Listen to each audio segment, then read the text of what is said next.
The Creeper van acquisition started just over 6 months ago on Facebook Marketplace.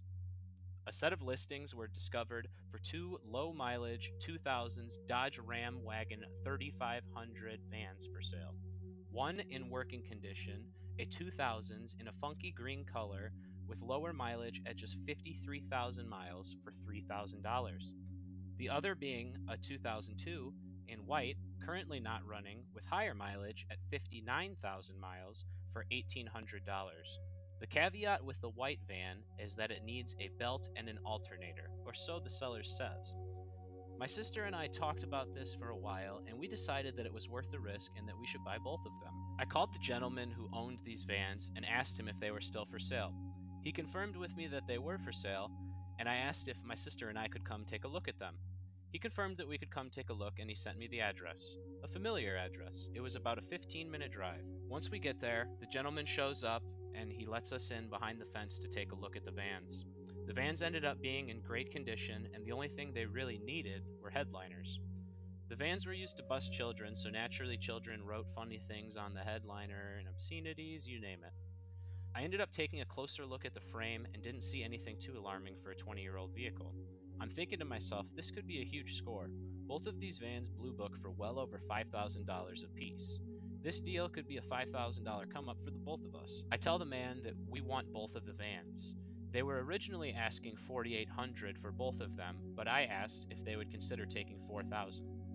The reason I did this is because I always feel the need to haggle. So even though I considered $4,800 to be a great deal, I thought $4,000 would be an even better deal.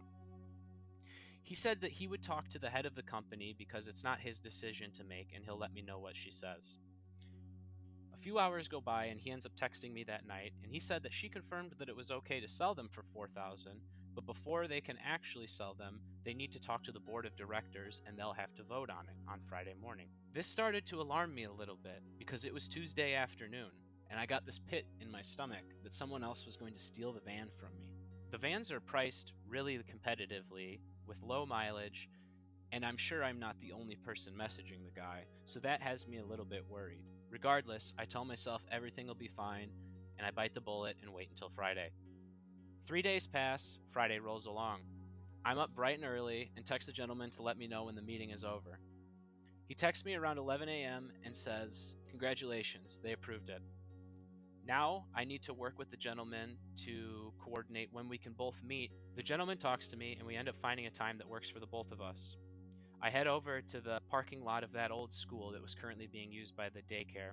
It was almost a creepy place to be. Here I am. I see the vans, clear as day. I'm starting to get really excited, thinking about myself rolling downtown with an absolute massive load of junk in the back of my van, just hauling crap all over the place. It's what I've always dreamed of.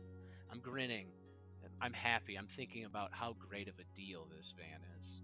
The gentleman pulls up in his old black workhorse truck and he lets us onto the property. He proceeds to greet us, congratulate us, and hands over the keys in a yellow manila envelope. I hand over $4,000 from my jeans pocket, and he accepts the money and hands me a bill of sale and the title. Now I'm thinking to myself, but what's next? Where do I take these? Obviously, the mechanic. I planned on uploading this entire thing in one part, but it turns out that it takes a lot more effort to make and edit a video than I initially had anticipated. If you at any point liked this video, feel free to like, subscribe, or comment. Let me know what I did right, let me know what I did wrong. This is Kranz, and I appreciate your time. Have a great rest of your day.